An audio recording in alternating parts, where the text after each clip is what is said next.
My child, there is a kind of pain that comes not only from what happened to you, but from what you did, what you chose, what you allowed, what you ignored, or what you wish you had understood sooner.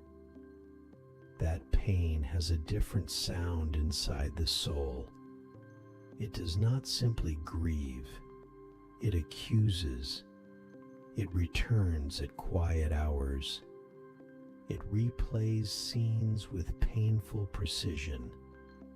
It asks why you did not see it earlier, why you spoke those words, why you trusted the wrong voice, why you stayed too long, why you left too quickly, why you acted from fear, why you ran from wisdom, why you chose what looked like relief and later became regret.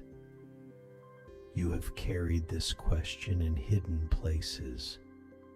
Can God still use a life with this kind of chapter in it? You may not ask it aloud, but it follows you. It stands near your prayers. It speaks when you try to hope. It reminds you of the version of yourself you are embarrassed to remember. It makes you afraid that your mistake placed a permanent mark on your future, as if one broken season became stronger than my mercy, stronger than my blood, stronger than the calling I placed within you before shame ever learned your name. Listen to me carefully. Watch how I transform your greatest mistake into your most powerful testimony. I am not saying the mistake was good. I am not calling sin wisdom, pain purpose, or destruction blessing. I am saying that nothing surrendered to me remains wasted. When you place the broken chapter in my hands, I do not pretend it never happened. I redeem it. I enter it with truth. I remove the poison of shame. I extract wisdom from the ashes. I heal what was wounded. I strengthen what was weakened. I turn the place that once accused you into a place where grace speaks with authority. The enemy wants your mistake to become a prison. I want it to become a testimony. The enemy wants you to keep hiding in the aftermath. I want you to rise with humility, clarity, and mercy. The enemy wants you to confuse conviction with condemnation. Conviction says, "Come closer. Let me heal this. Let me teach you. Let me restore you." Condemnation says, "Stay away. You are finished. You are dirty. You are disqualified." My voice never uses truth to destroy the child who is turning back toward me. I tell the truth because truth opens the door to freedom. There was a moment after the mistake when you first understood the cost. Maybe it happened immediately. Maybe it unfolded slowly. At first you tried to explain it, minimize it, bury it, or move quickly past it. But the soul knows when something has cut deeper than appearances suggest. You notice changes in your peace. You noticed hesitation in your prayer. You noticed the way your confidence became quieter. You noticed that certain memories began arriving with weight. You wondered whether your future had become smaller because of what happened. My child, regret can become a teacher, but shame wants to become your identity. Regret says, learn from this. Shame says, you are this. Regret can lead you toward wisdom. Shame locks you in the old room and tells you the door is gone. Regret can be brought into my presence and healed. Shame hides from my presence and calls hiding humility. I am not asking you to pretend your mistake did not matter. I am asking you to stop allowing shame to define what only grace has the authority to name.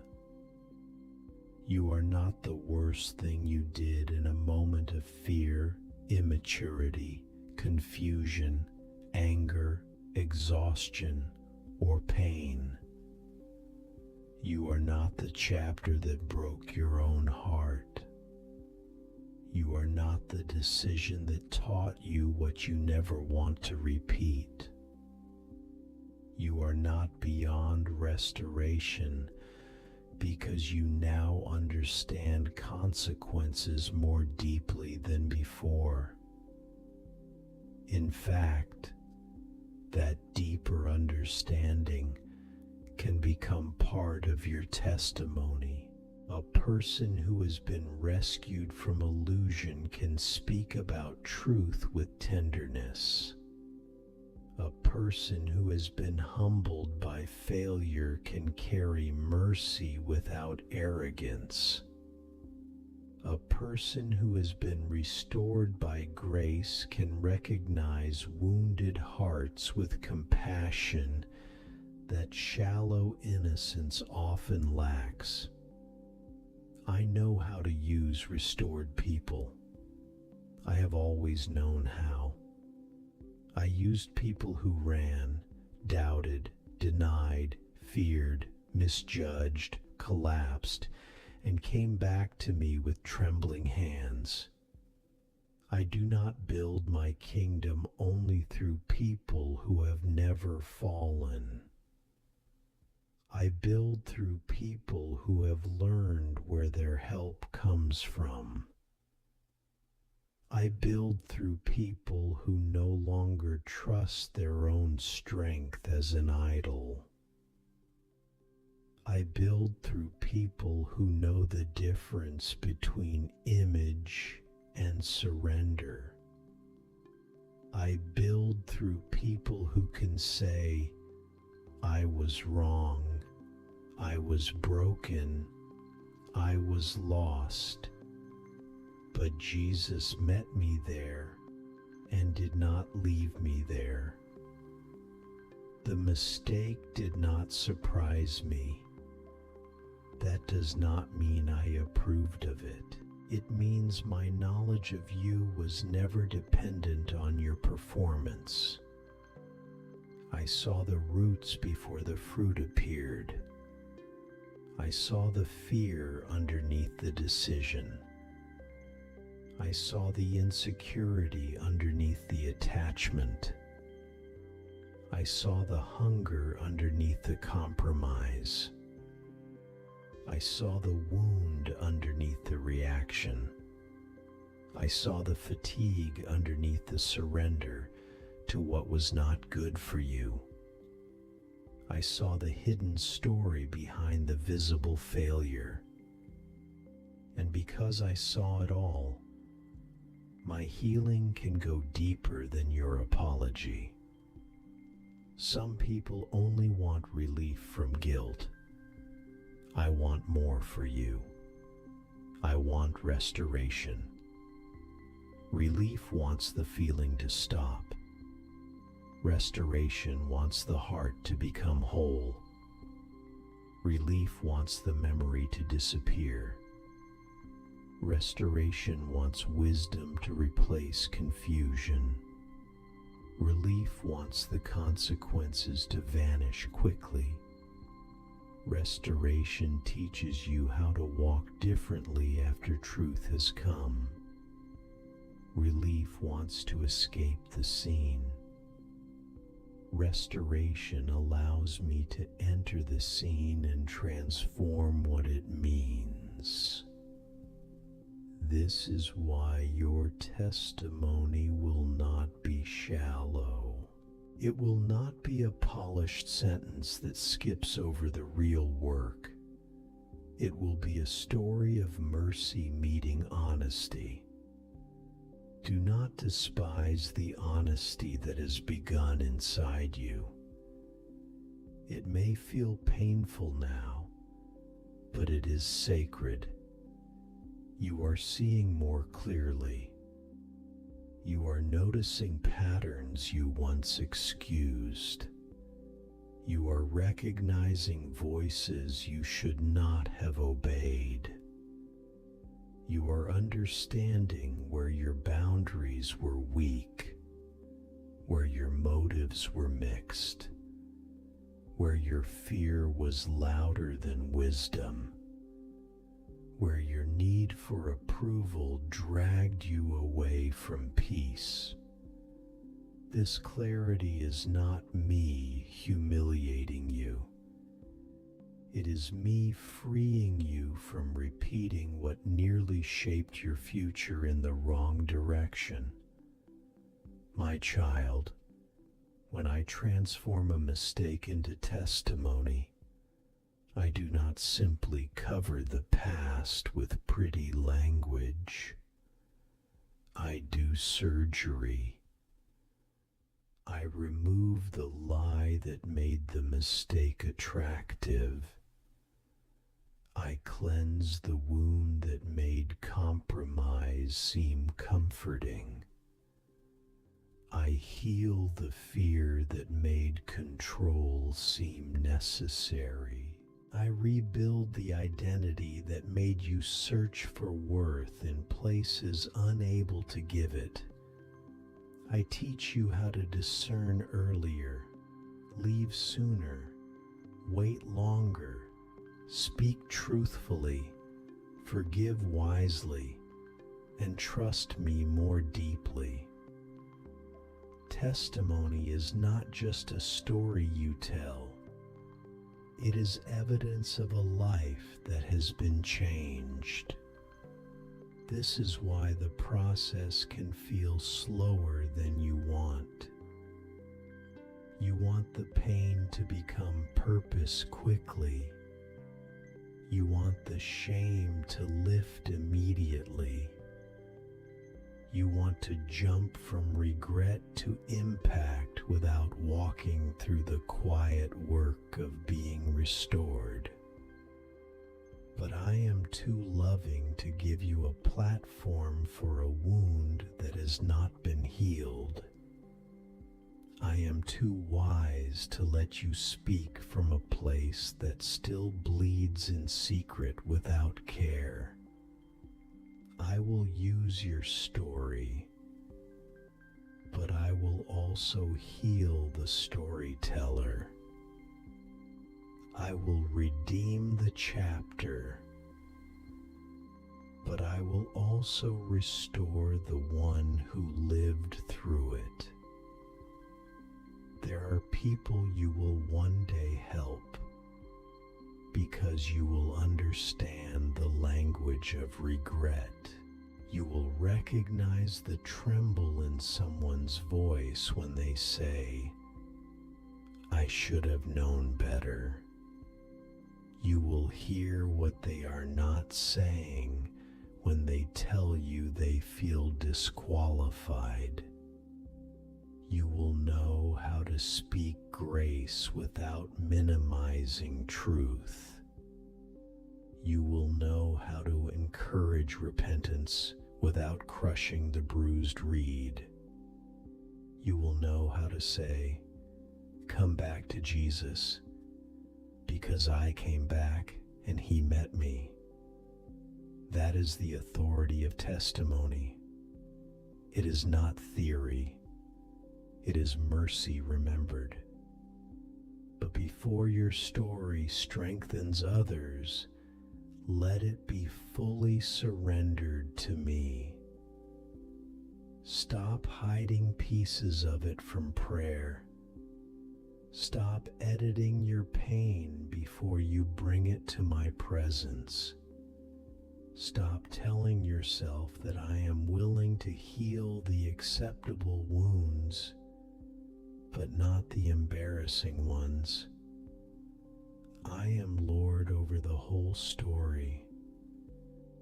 Bring me the decision, the consequence, the secret grief, the anger at yourself, the fear that people would see you differently, the disappointment that you were capable of what you now regret.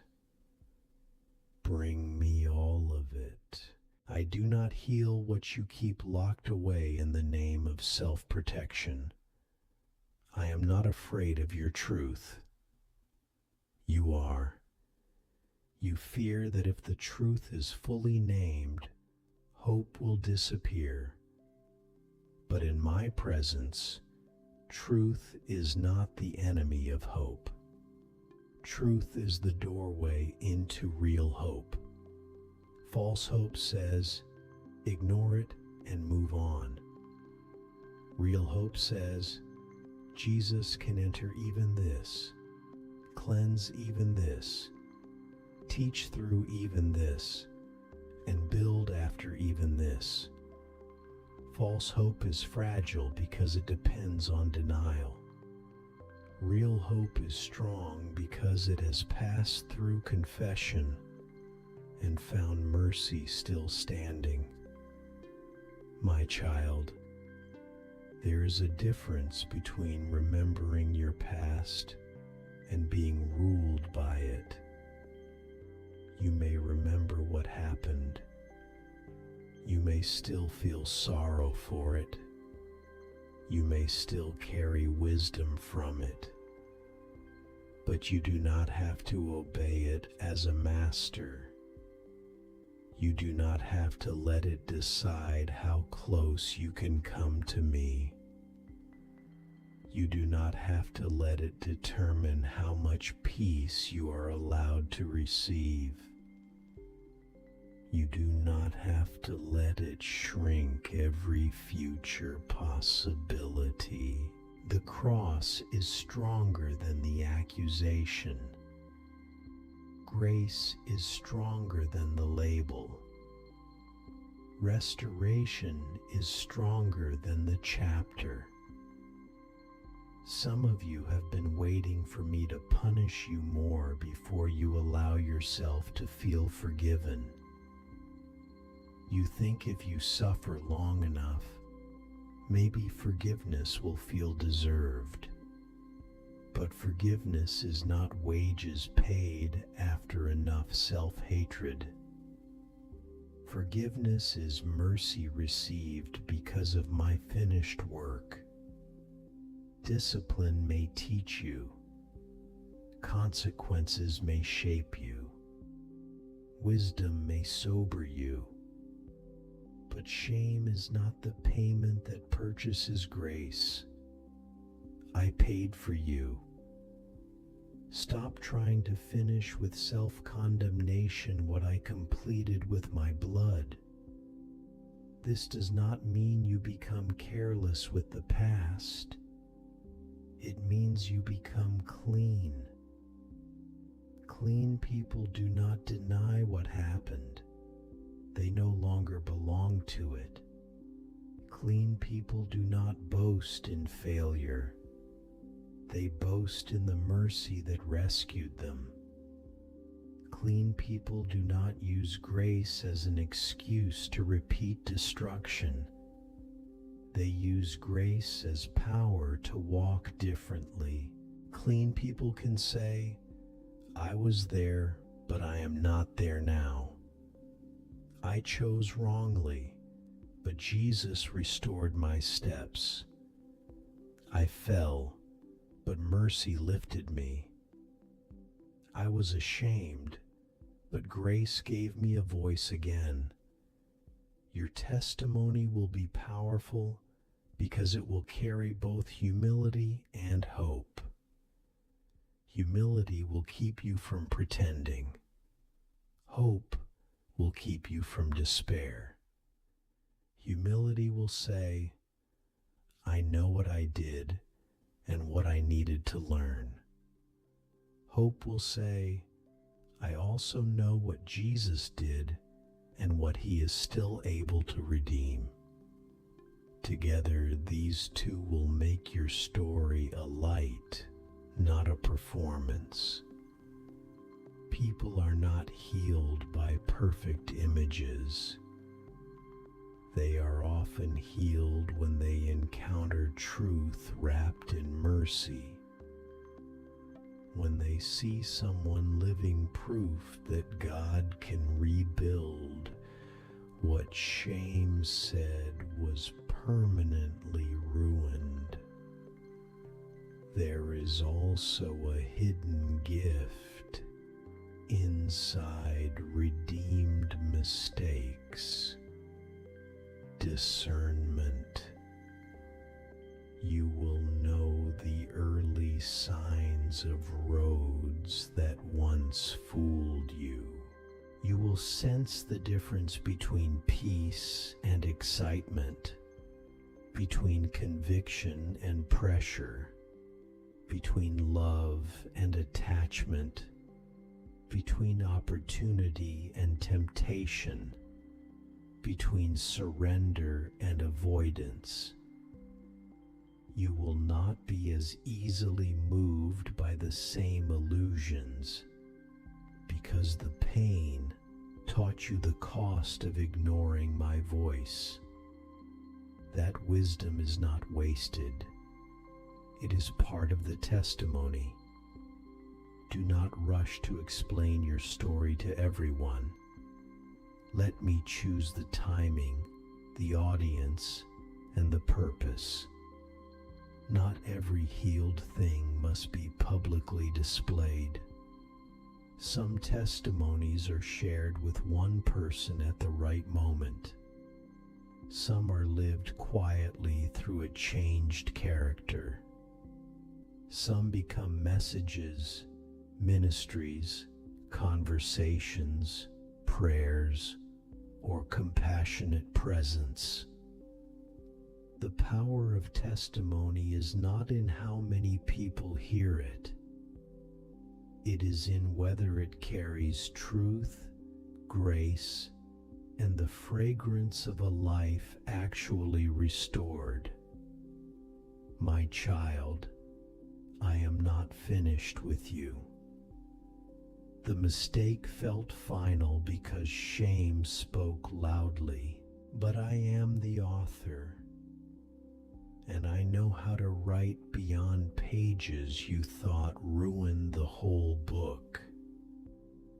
I know how to bring streams through deserts. I know how to make bones live. I know how to restore years with wisdom that could not have been learned cheaply. I know how to take the place where you fell and make it the place where you learn to depend on me with a depth you did not have before. One day you will speak differently about this, not casually, not proudly, not as if it did not hurt. You will speak with reverence. You will say, that was the place I thought my story ended, but Jesus met me there. That was the decision I thought disqualified me, but grace taught me how to walk again. That was the regret that once silenced me, but God turned it into a testimony of mercy. That was where shame tried to bury me, but Christ brought me out with truth in my heart and compassion in my hands. Father, for the one listening under the weight of regret, bring holy restoration. Break the voice of condemnation. Teach them the difference between conviction and shame. Heal the roots beneath the mistake. Give them courage to tell the truth in your presence. Restore their peace. Strengthen their discernment, and transform the chapter they feared into evidence of your mercy.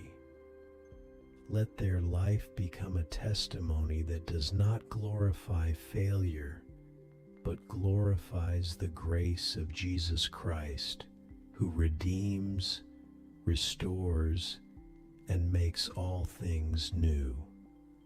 Amen. My child, watch what I will do with what you have surrendered. Your greatest mistake does not have to become your permanent name. In my hands, it can become your most powerful testimony. Come out of hiding. Walk with me in truth. Mercy is not finished speaking over your life.